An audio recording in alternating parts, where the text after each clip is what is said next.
dihapuskan dari Biblos. Karena ini adalah ajaran sesat, ajaran iblis laknatullah yang tidak perlu diikuti oleh manusia. Senggol dong, Brodin. Baik, menyambung kembali si Brodin tadi. Sekali lagi saudaraku yang dirahmati oleh Allah, teroris tidak akan pernah hilang selama amanat agung masih ada dalam Biblos. Dan amanat agung diimani, lalu diwujudkan dengan segala cara, bahkan dengan segala kekuatan yang mereka miliki, seperti negara-negara oten, sehingga negara-negara yang lain pun dijadikan sebagai ladang ya untuk mempraktekkan amanat agung, mengadu domba, membunuh, membinasakan. Terus sekali lagi tercipta kedamaian ini jika amanat agung boleh dilenyapkan atau dihapuskan dari Biblos. Karena ini adalah ajaran sesat, ajaran iblis laknatullah yang tidak perlu diikuti oleh manusia. Senggol dong, Brodin. Ya, Baik, kita akan menyambung senggol. kembali si Brodin tadi. Sekali lagi saudaraku yang dirahmati oleh Allah, teroris tidak akan pernah hilang selama amanat agung masih ada dalam Biblos.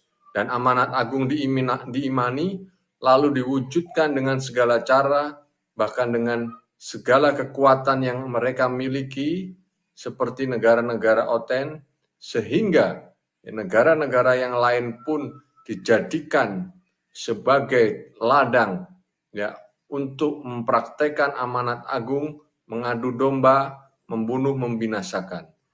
Terus sekali lagi tercipta kedamaian ini jika amanat agung boleh dilenyapkan atau dihapuskan dari Biblos. Karena ini adalah ajaran sesat, ajaran iblis laknatullah yang tidak perlu diikuti oleh manusia. Senggol dong, Brodin. Iya, kita akan senggol sekarang, bro. Kita sambut saja dengan ketawa, teman-teman. Ini parah, benar-benar parah. Ini benar-benar penistaan ini. Kalau sampai video ini tidak direspon oleh Mahfud MD, oleh Denny Siregar, oleh Pak Rudi Kumis, siapa lagi itu? Pak Refli Harun Kak, siapa namanya? Ini sungguh terlalu. Kita mesti senggol nama mereka. supaya mereka bisa dengarkan video ini. Silakan teman-teman bantu bagikan video ini, bantu like, bantu rekam layar, dan bantu sebarkan supaya ini bisa menyenggol banyak orang ya. Jadi teman-teman bisa mendengarkan sendiri apa yang disampaikan oleh si Agustan.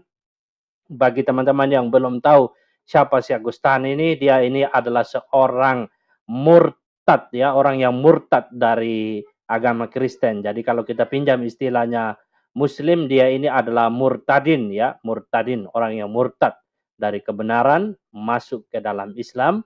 Dan ketika dia masuk di sana, dia merasakan seperti ada imunitas yang kuat. Secara hukum dia merasa ada imun yang cukup kuat sehingga dia bisa berbicara seperti ini. Minta untuk disenggol. Jadi sekarang kita akan senggol. Ya, jadi silakan para pengacara-pengacara Kristen, para lawyer, tolong bantu senggol orang ini. Tapi jangan bacok. Ya, jadi dia minta disenggol, tapi tolong jangan dibacok. Nah, jadi mari kita dengarkan lagi. Kita akan bedah perkataannya ini kalimat atau frasa demi frasa, dan kita buktikan apakah yang ia katakan ini adalah benar, apakah ini dapat dibuktikan, apakah ini benar-benar terjadi. Kita akan lihat nanti terkait dengan amanat agung yang dinistakan oleh si badut yang satu ini dengan mengatakan bahwa itu adalah ajaran iblis laknatullah. Senggol, Bang. Oke, kita dengar sekali lagi.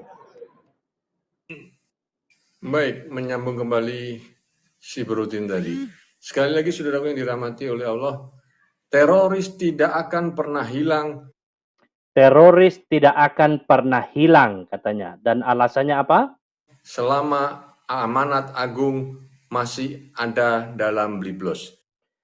Selama amanat agung masih ada di dalam Biblos. Biblos itu adalah istilah yang mereka tujukan untuk menyebut Alkitab orang Kristen. Karena mereka tidak mau menyebutnya Alkitab. Karena mereka tidak mengakui bahwa Alkitab itu adalah kitab di atas segala kitab. Maka mereka menggunakan kata Biblos. Senggol dong.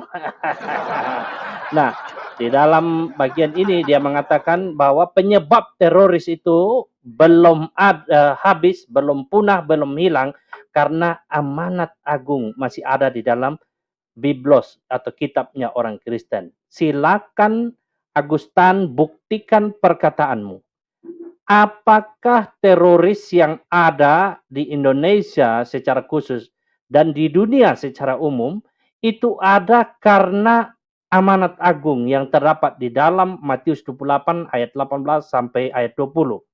Silakan buktikan cocor bebekmu ini kelak nanti kalau kasus ini dibawa ke meja pengadilan. Anda harus siapkan data yang valid, bukti yang valid. Apakah benar terorisme yang ada di Indonesia ini itu masih ada karena masih tercatatnya mengenai amanat agung yang ada di dalam Alkitab. Silakan Anda buktikan korelasi hubungan antara amanat agung dengan eksistensi dari para teroris yang masih bercokol di Indonesia. Ya, kita lanjut lagi frasa selanjutnya. Dan amanat agung diimani, lalu diwujudkan dengan segala cara, bahkan dengan segala kekuatan yang mereka miliki, seperti negara-negara OTAN. Oke, jadi dia katakan, karena amanat agung itu diimani, maka diwujudkan dengan segala cara. Seperti yang dilakukan oleh negara OTAN katanya.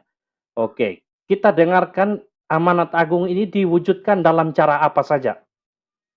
Sehingga negara-negara yang lain pun dijadikan sebagai ladang ya untuk mempraktekkan amanat agung, mengadu domba, membunuh, membinasakan. Ya, jadi menurut Agustan, senggol dong Bang.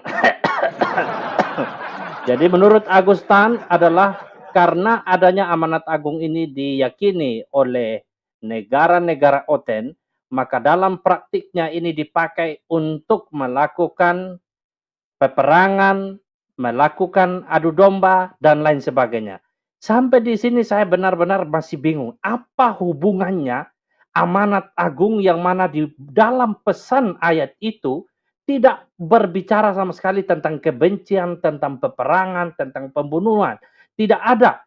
Tetapi bagaimana Agustan bisa menghubungkannya? Nanti silahkan pernyataan cocor bebekmu ini dibuktikan kalau kasus ini dibawa ke pengadilan. Kita dengar lebih lanjut. Terus sekali lagi tercipta kedamaian ini jika amanat agung boleh dilenyapkan atau dihapuskan dari Biblos. Ya, jadi terorisme berhenti kalau amanat agung ini dilenyapkan, dihapuskan dari Biblos. Jadi ini kalau kita paralelkan dengan apa yang dikatakan oleh Pak Saifuddin Ibrahim, maka di sini dia juga meminta untuk ayat mengenai amanat agung itu dihapuskan. Nah, kalau perkataan Pak Saifuddin Ibrahim itu dinilai ketika dia mengusulkan untuk penghapusan 300 ayat, maka saya berharap orang-orang seperti Pak Mahfud MD atau siapa lagi, seperti mereka yang selama ini berkomentar tentang kasus Pak Saifuddin, kali ini mereka juga kembali berkomentar. Ya, Seharusnya mereka tidak bisa diam, karena ini kalau kita lihat, ini usulan atau permintaan yang sama. Kalau mereka mengatakan seseorang meminta untuk penghapusan sejumlah ayat dan mereka menuduh, mereka mengatakan itu adalah sebuah tindakan penistaan, tindakan yang menimbulkan kekacauan, menimbulkan keributan, maka seharusnya mereka juga berkata pada kasus Agustan. Kita dengarkan lebih lanjut. Senggol dong, Bang. Karena ini adalah ajaran sesat, ajaran iblis laknatullah yang tidak perlu diikuti oleh manusia. Jadi dia katakan, ajaran tentang amanat agung itu adalah ajaran sesat, ajaran iblis laknatullah, ajaran yang tidak patut diikuti oleh manusia. Nanti sebentar bagi teman-teman muslim yang penasaran tentang amanat agung, kita akan lihat. Apakah benar ayat itu adalah berbicara tentang perilaku setan, berbicara tentang tindakan-tindakan yang disukai oleh iblis laknatullah, kita akan lihat, ya. Jadi jelas di sini sudah ada sebuah klaim. Klaim yang jelas-jelas adalah sebuah penistaan.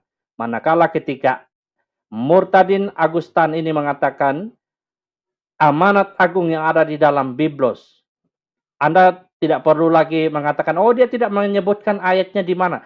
Jelas sekali amanat agung itu adalah hanya dimiliki. Terminologi ini hanya dimiliki oleh orang Kristen. Tidak dimiliki oleh agama Buddha, agama Hindu. Jadi jangan pula nanti Anda membangun alibi, membangun alasan sedemikian rupa dengan mengatakan, oh Agustan kok tidak menyebutkan itu ada di kitab siapa. Ini jelas juga dia mengatakan Biblos dan itu terminologi istilah yang selalu ditujukan kepada Alkitab orang Kristen, ya. Jadi siap-siaplah untuk mempertanggungjawabkan cocor bebek Anda. Kita dengarkan apa yang dikatakan selanjutnya. Senggol dong, Brodin. Senggol dong, Brudin, katanya. Saya nggak tahu siapa yang dimaksud Brudin di sini, tapi dia senggol sambil memberikan tanda tangan seperti menyayat leher, ya. Itu sebuah simbol atau sebuah aksi yang menunjukkan seseorang sedang melakukan penggorokan atau pemotongan leher lah. Kurang lebih itu isyaratnya seperti itu, ya. Jadi tanpa berpanjang-panjang kita lihat lagi mengenai ayat yang dibahas oleh Agustan. Mari kita senggol ayatnya sedikit. Ini dia ayatnya. Nah, ayat ini bagi teman-teman muslim yang belum tahu, ayat ini disampaikan oleh Tuhan Yesus detik-detik sebelum ia mengalami atau melalui sebuah peristiwa kenaikan ke surga. Jadi ayat ini disampaikan pada sebuah momen yang sangat penting. Yakni ketika dia mau naik ke surga, ia memberikan pesan ini kepada 12 muridnya dan kepada kurang lebih 500 murid lainnya yang hadir, ya, pada waktu itu untuk mendengarkan pesan ini. Tuhan Yesus berkata begini, di dalam ayat tersebut berbunyi demikian mulai dari ayat 18. Yesus mendekati mereka, artinya murid-murid, dan berkata, kepadaku telah diberikan segala kuasa di sorga dan di bumi. Ya, kalau kita baca ayat ini jelas sekali bahwa Tuhan Yesus mendeklarasikan dirinya bahwa dia memiliki segala kuasa di sorga dan di bumi. Dan ayat ini menunjukkan dan mendeklarasikan bahwa Yesus adalah benar-benar Tuhan, Sang Firman yang telah jadi manusia, ya. Dan dia mendeklarasikan bahwa dia punya kuasa di sorga dan di bumi.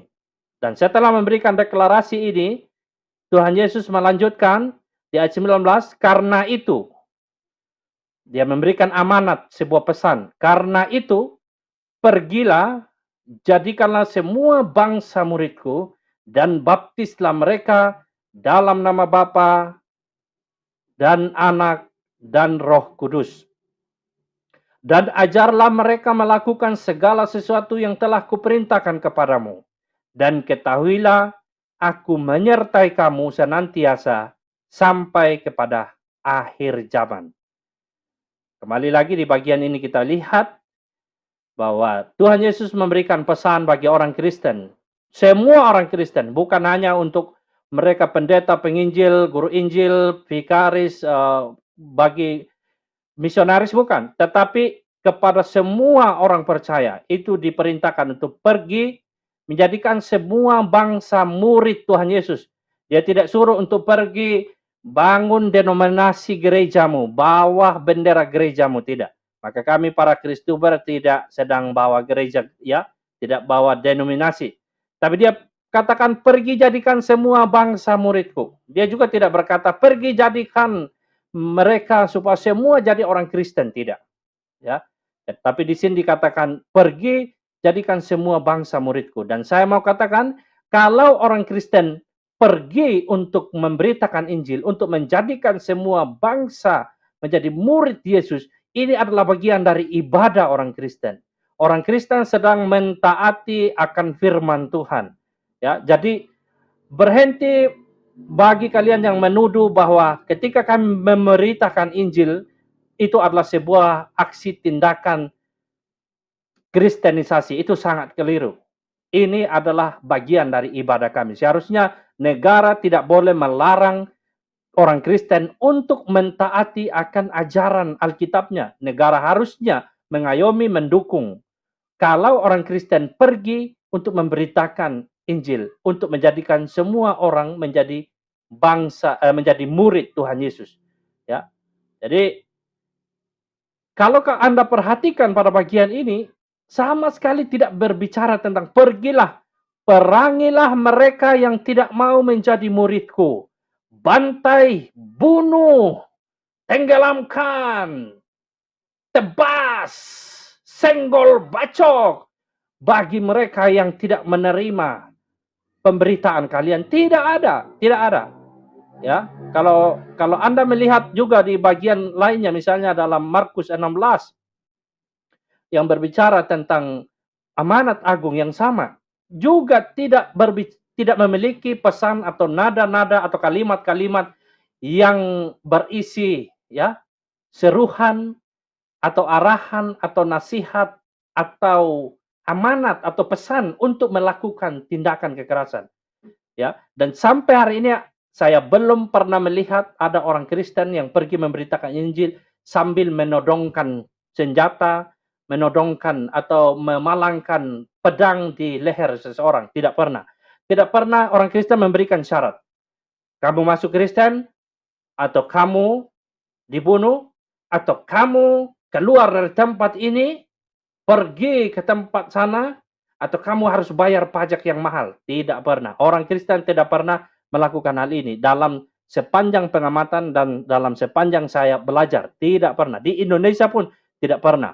Ya, tetapi Agustan dengan berani-beraninya mengatakan bahwa orang Kristen telah mentaati amanat agung dengan melakukan adu domba, propaganda, melakukan pembunuhan, peperangan dan lain sebagainya. Dan Agustan harus buktikan di manakah ada orang Kristen yang melakukan tindakan itu dengan berdasarkan pada ayat ini. Ya, jadi silakan juga negara memfasilitasi kami di dalam mencari keadilan. Jangan sampai negara menjadi diam. Ya, jangan sampai negara menjadi diam hanya karena berita ini tidak di blow up, tidak diberitakan secara masif seperti yang dilakukan oleh media-media di Indonesia ini ketika ada kasus seperti kasus Pak Saifuddin, kasus Pak Kace, dan kasus orang-orang lainnya yang selama ini sudah ditangkap, misalnya kasus dari Ferdinand Hutahian, itu diberitakan secara masif dan secepat itu direspon. Jangan sampai TNI atau Polri melakukan tindakan ketika ada sebuah reaksi atau ada tekanan. Jangan sampai hukum kita ditegakkan ketika ada reaksi terlebih dahulu, ada tekanan terlebih dahulu. Jangan sampai. Seharusnya hukum ditegakkan manakala ada pelanggaran terjadi. Ya, jadi jelas dalam ayat ini sama sekali tidak dapat dibuktikan melalui ayat ini ada orang Kristen yang melakukan peperangan. Dari ayat ini saja kita tidak melihat bahwa ini adalah ajaran iblis laknatullah seperti yang diajarkan oleh Agustan. Justru karena ayat inilah peradaban manusia berubah. Justru karena ayat inilah kita harus akui di Indonesia mengalami perubahan. Ada begitu banyak tempat-tempat yang dulunya terbelakang, dulunya tertinggal. Tetapi kehadiran para misionaris, kehadiran berita Injil, mata orang terbuka. Dulu peperangan antara suku sering terjadi. Seperti yang terjadi di Papua, peperangan antara suku sering terjadi. Tapi ketika berita Injil sampai di sana, kedamaian terjadi. Ya, meskipun ada masalah-masalah politik lainnya yang terjadi, tetapi banyak persoalan-persoalan antara suku satu dan suku yang lainnya terselesaikan karena adanya berita Injil, yaitu berita damai sejahtera. Dan hal ini dapat dibuktikan, ada begitu banyak tempat yang oleh karena adanya kebenaran ini, terjadi sebuah transformasi di dalam satu suku. Dan hal ini menyangkali apa yang dikatakan oleh Agustan. Dan bagian terakhir, teman-teman, mari kita bandingkan dengan bagian ayat ini. Saya terus terang juga kaget ketika pernah ditunjukkan dalam satu kesempatan live streaming, ada seseorang yang menyebutkan dan menunjukkan ayat ini. Nah, ini kita bandingkan. Ayat ini terdapat di dalam Qur'annya tentunya, dalam At-Taubah ayat 29. Saya tidak menafsirkan, saya hanya mencoba untuk membandingkan terkait dengan amanat agung yang disampaikan oleh Agustan dan dikatakan sebagai ayat iblis. Ya, mari kita perhatikan, ini bicara juga tentang sebuah misi dakwah. Ya, ini bicara ini hampir, kalau kita lihat temanya hampir selaras dengan tema amanat agung. Dan kita lihat dalam terjemahan yang ada di sini dituliskan demikian. Perangilah orang-orang yang tidak beriman kepada Allah dan hari kemudian. Anda lihat di sini, perangilah orang-orang yang tidak beriman kepada Allah. Jadi, orang yang tidak beriman kepada Allah, yaitu Tuhan yang disembah oleh orang Muslim, di sini dikatakan perangilah. Karena orang-orang itu tidak beriman kepada Allah dan hari kemudian, maka orang itu diperangi. Perangilah. Kita lanjut. Mereka yang tidak mengharamkan apa yang telah diharamkan oleh Allah dan Rasul-Nya, dan mereka yang tidak beragama dengan agama yang benar, dalam kurung agama Allah, ya, dalam kurung yaitu orang-orang yang telah diberikan kitab, hingga mereka membayar jizya, dalam kurung pajak, dengan patuh, sedangkan mereka dalam keadaan tunduk. Anda perhatikan ayat ini, ya. Jadi siapa yang diperangi di sini?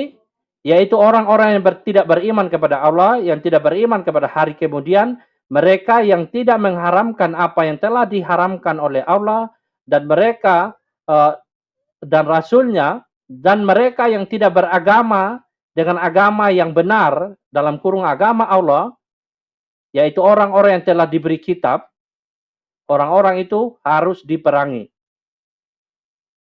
Ya.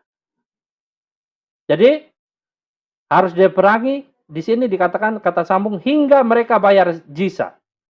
Jadi sampai mereka orang-orang itu yang tidak beriman kepada Allah itu dan tidak beragama sesuai agama yang benar itu, maka di sini ada syarat mereka membayar jizya, pajak, ya, dengan patuh, sedangkan mereka dalam keadaan tunduk.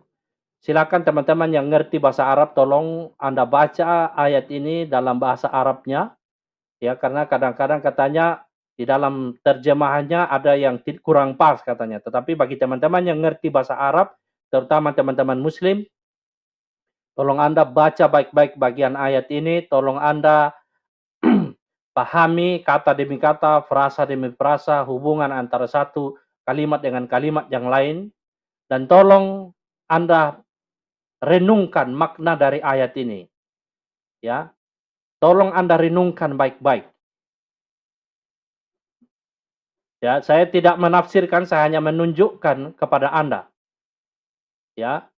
Dan ayat ini kalau saya perhatikan ini bicara tentang dakwah, bicara tentang syiar agama.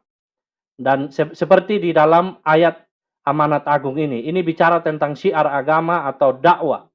Tetapi di dalam bagian ini jelas sekali Tuhan Yesus tidak mengajarkan kami untuk menjadikan orang-orang yang belum percaya kepadanya, menjadikan mereka murid, yaitu dengan cara seperti yang dikatakan oleh Agustan, yaitu melalui adu domba, perang, ya, tidak ada.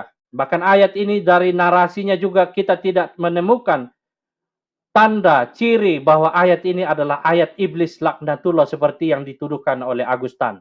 Dengan demikian, kasus ini jelas adalah sebuah penistaan. Saya katakan demikian, ini jelas adalah sebuah penistaan yang dilakukan oleh Agustan. Apalagi ketika ia menafsirkan ayat kitab suci orang lain dan tanpa hak dia memberikan makna, ya.